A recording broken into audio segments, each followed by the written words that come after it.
Buenas tardes, nos encontramos con la pastora Vicky que nos visita desde la Ciudad de México y estamos en este tiempo agradable para poder hacer unas preguntas y respuestas, de pronto dudas que como jóvenes, como mujeres, muchas tenemos, pero a veces no preguntamos o no sabemos a quién hacerle esas preguntas. Y primero que nada, Vicky, ¿cómo te está tratando el calor en Campeche? Uy, la verdad, me dio más calor en la Ciudad de México que acá. Porque acá la ciudad está un poquito más preparada, entonces tienen el ventilador, el aire. Entonces sí me da mucho calor, no voy a decir que no, pero en la Ciudad de México está muy caliente y no está preparada la ciudad. Sí.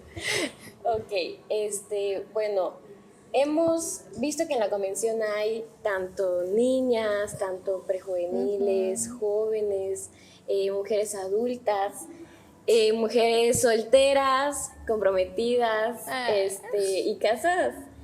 Y de pronto hay ciertos temas que no nos atrevemos como que a hablar. Y yo preparé unas preguntas que me gustaría que, pues desde tu punto de vista pudieras compartirnos. ¿Sí? Entonces,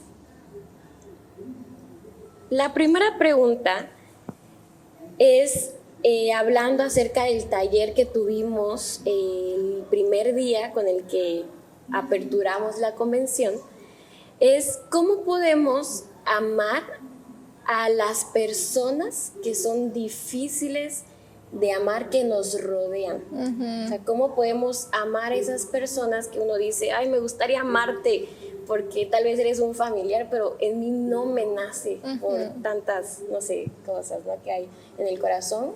¿Cómo podemos amar a ese tipo de personas?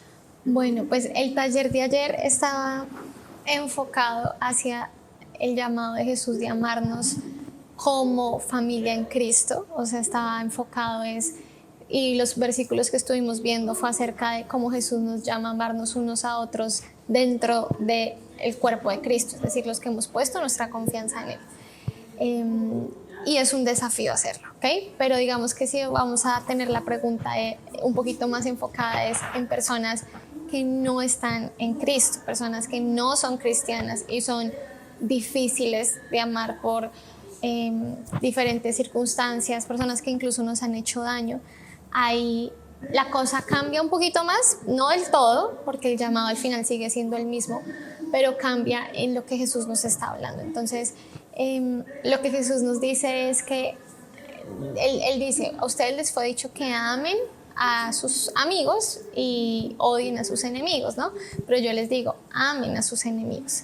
Y es ahí donde solo el Evangelio puede obrar en nuestro corazón, porque amar al que te ha hecho daño, amar al que no está en Cristo y que te hace daño, es un milagro que solo el Espíritu Santo puede hacer en nuestros corazones. O sea, sabemos que a lo que el Señor nos llama es a extenderles amor como Él nos ha amado, aun cuando éramos sus enemigos. Eso no quiere decir que es a lo que el taller de ayer apuntaba, a la unidad, a la comunión. Eso no quiere decir que Jesús nos está llamando a tener comunión con esas personas y unión con esas personas. Nos está llamando a perdonarlos y amarlos, o sea, es decir, no guardo odio ni rencor en mi corazón, pero sí esa es la diferencia. O sea, a los que estamos en Cristo, Él nos llama a que nos comportemos como uno, como una familia, pero con los que no están en Cristo nos llama a amarlos, pero no, el llamado de Jesús y el mandamiento que nos da no implica comunión, no implica que Él te está diciendo ahora ve y tú eres su mejor amiga, sé su mejor amigo y como si nada tengan comunión, sino nos está llamando a perdonarlo y amar a nuestros enemigos. O sea, no te guardo rencor, no te odio, y la verdad la única manera de poder llegar a ese punto de decir, uy, esta persona me cuesta, como que ni siquiera quisiera verla, es yendo a la cruz diariamente y diciéndole, recuérdame cómo tú me amaste cuando yo menospreciaba tu nombre, cuando yo era tu enemiga, cuando yo estaba en mi pecado, cómo tú me amaste a mí, para que al salir con esta persona yo pueda amarla. Repito, no quiere decir que Dios me está llamando a vivir en comunión con esa persona, pero para que yo pueda amarla como tú me amaste. Entonces eso diría.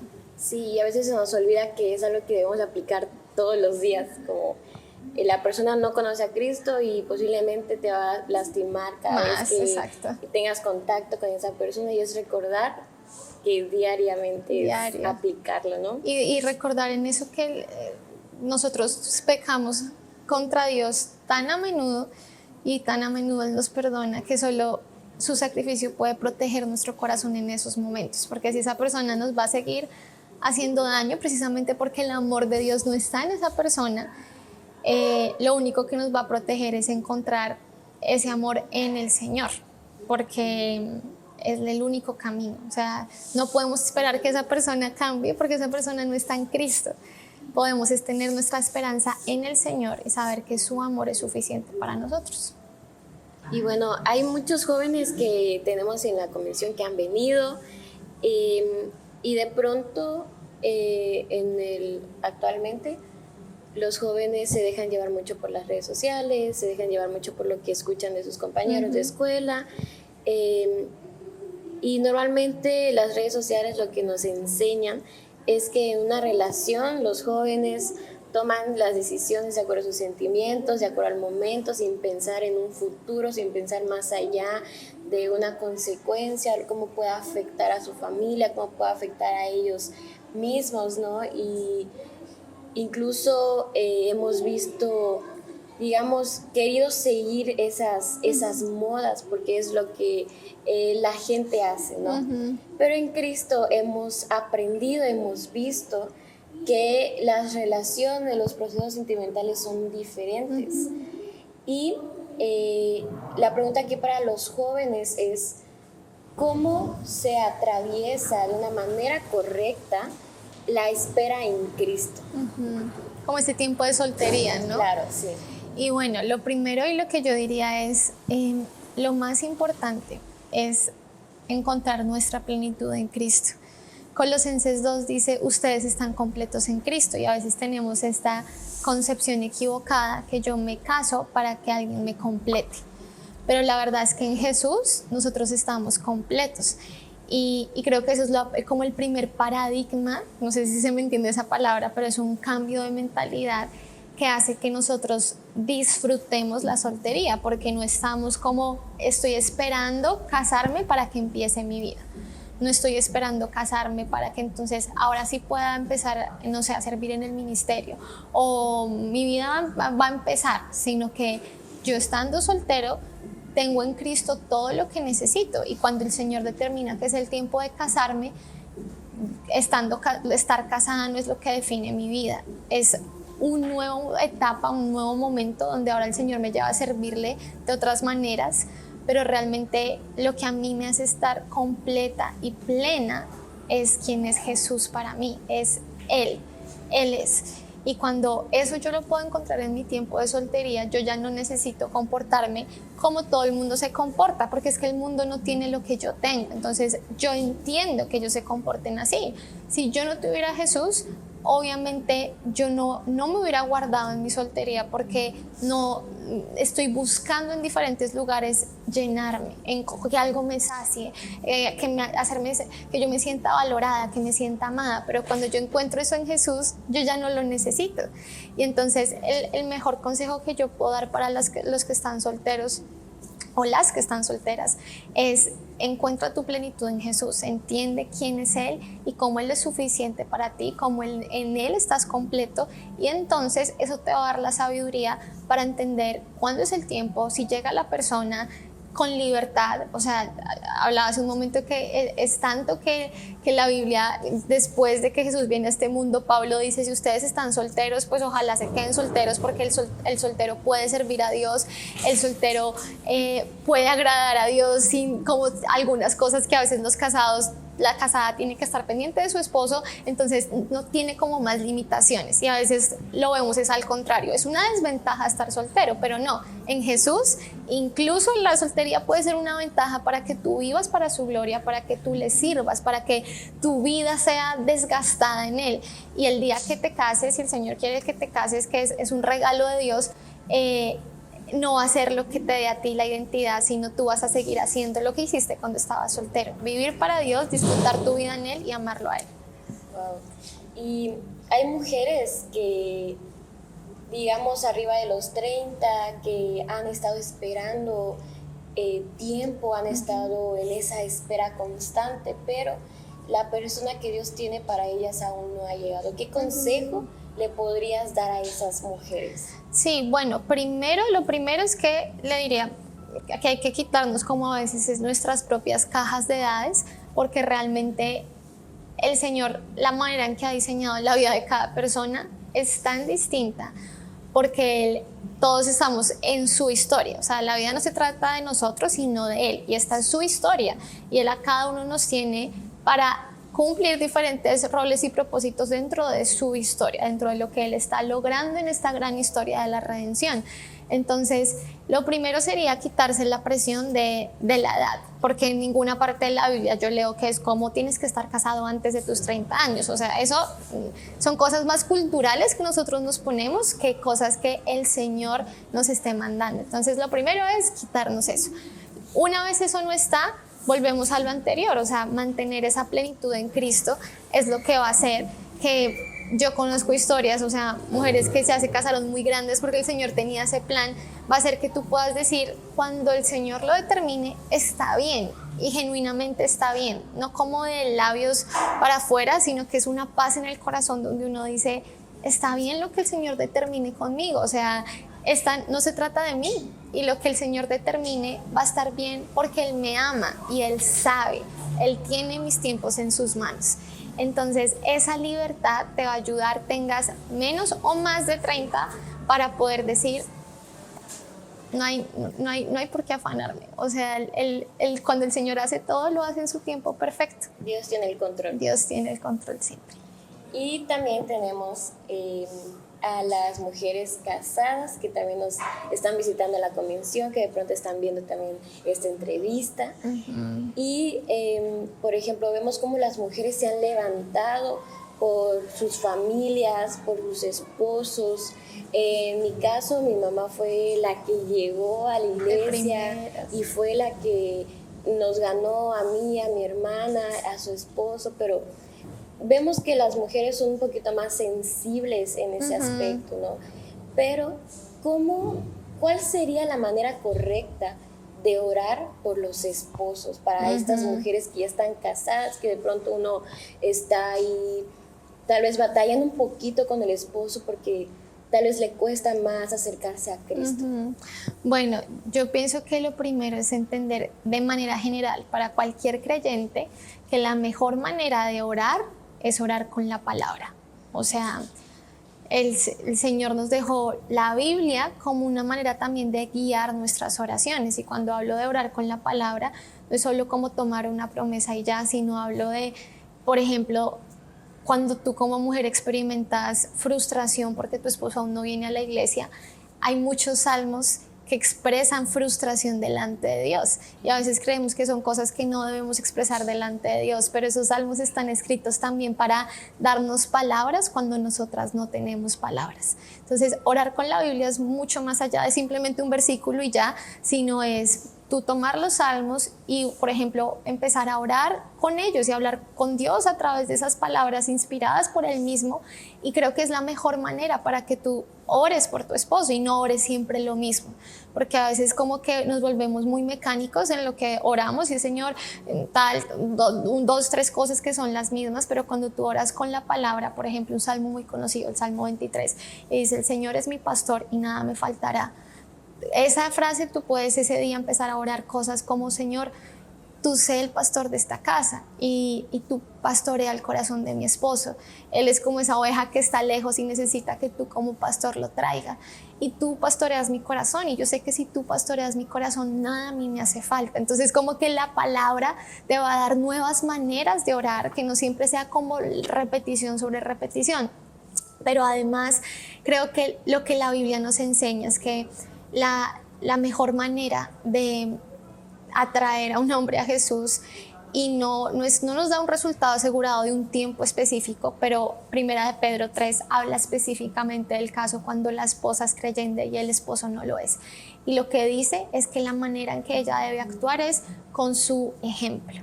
Dice que ella, más que con sus palabras, que su manera de vivir, de sujetarse, tener un espíritu afable y apacible sea lo que va a testificarle a este hombre. Entonces creo que la mejor manera también de orar es con la palabra, pero acompañándola de nuestra manera de vivir, que al final cuando lleguemos delante del Señor, ayer hablábamos que no se diga, que el Señor no nos diga si hubieras orado un poquito más, ¿no? Sino que yo siempre he pensado, porque George Mueller decía, oré por amigos que en un día se convirtieron y otros amigos que pasaban 50 años y no se convertían, y uno no entiende la soberanía de Dios, los propósitos de Dios muchas veces, pero nuestro deber es confiar y hacer lo que Él nos llama a hacer y llegar delante de Él y así sea decirle, Señor, hasta el último día oré por Él, si algo no pasó, que no se diga que no fue, o sea, que no fue por mí, porque yo hice cada día lo que sé que tú me llamabas a hacer. Y obviamente mantener esa confianza que el Señor obra de tantas maneras que nosotros no vemos, pero el Señor siempre está orando. No, y es que es un consejo que, o sea, es tremendo, porque muchas veces quisiéramos que las personas cambiaran así de la noche a la mañana, ¿no? Cuando, por ejemplo, en los talleres acerca del amor, que es reflejar el amor de Cristo en las personas. Yo creo que es importante que también lo pongamos en práctica, todo lo que hemos aprendido en esta convención.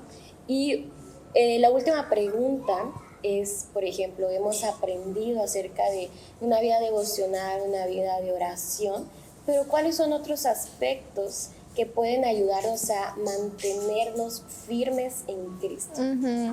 Bueno, yo lo primero que diría es de pronto empezar también a redefinir o entender de una manera más fresca, empezando por ahí, lo que nosotros entendemos como un tiempo devocional y un tiempo de oración, porque el problema es que muchas veces decimos, sí, yo oro y yo leo la Biblia, pero número uno, cuando la leemos realmente no la estamos leyendo, entonces no lo estamos haciendo bien y nosotros estamos tomando la Biblia como si fuera cerca de nosotros, y al no entender que la Biblia es el libro donde Dios se reveló y principalmente yo lo conozco a Él, y es a medida que lo conozco que yo soy transformado, es ahí donde las cosas empiezan a estar mal, porque leo la Biblia pero realmente no la estoy leyendo bien, o digo ya oré porque me encerré y media hora mis pensamientos dieron vueltas, dije 3 palabras, no, es que yo ya oré.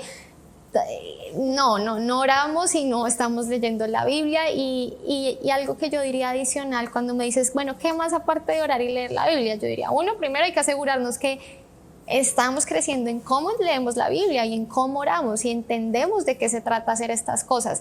Pero además algo muy útil que nosotros hemos hablado mucho allá en la Ciudad de México es acerca de la meditación bíblica. ¿Qué es la meditación bíblica? Es que lo que tú lees, si es un solo versículo, no es como que cierras la Biblia y ya se te olvida, sino es dejar como que esa palabra, como una bolsita de té dentro de una taza con agua, como que suelte su color y su sabor. Entonces, a veces también lo que hace que nosotros no permanezcamos firmes en Cristo es que no guardamos su palabra. O sea, podemos leerla, pero no guardamos su palabra, no dejamos como que esa palabra transforme nuestra manera de pensar, transforme nuestra manera de ver las cosas. Entonces también diría que esta parte como de meditar la palabra, de tenerla día y noche en nuestra mente, es lo que nos va a hacer permanecer, y es lo que Jesús dijo en Juan 15, que para permanecer en Él necesitamos guardar sus mandamientos. Y por último también creo que la parte que hablábamos en el taller, la comunidad, o sea, a veces podemos venir a la iglesia, pero realmente no estamos viviendo en comunidad, y la comunidad es algo esencial en nuestra fe. Nuestra fe no es una fe individual, es una fe colectiva. ¿Sí? Así está diseñada desde el comienzo, y a veces tampoco permanecemos en el Señor porque nos falta entender que no es solo Dios y yo, sino que es Dios y nosotros. O sea, cuando Jesús nos enseñó a orar, toda esa oración es en plural: Padre nuestro, perdona nuestras ofensas. O sea, son peticiones y son declaraciones que hablan en plural, y a veces es tan poca la manera en que nos relacionamos entre nosotros como familia en Cristo, que eso hace que nuestra fe también esté débil y esté muy vulnerable a las tentaciones de este mundo, al pecado, a los ataques del enemigo, etcétera, etcétera. Entonces creo que esas cosas serían importantes. Yo creo que son consejos que de pronto nos preguntamos y no sabemos a quién hacérselas. Y pues agradecemos el tenerte aquí con nosotras en este tiempo de convención, en este tiempo de aprendizaje. Y sabemos que incluso esta entrevista, estos consejos van a quedar guardados en nuestro corazón para ponerlo en práctica a las personas que están solteras, a las que están futuras a casarse, a las personas que pues de pronto son mamás también, que tienen esposos, y que son consejos que los van a ayudar, nos van a ayudar, porque me incluyo, a ser un reflejo de Jesús en todo, en cada área de nuestra vida, en todo lo que hagamos. Y te damos muchas gracias por tenerte aquí, por este tiempo que nos brindas.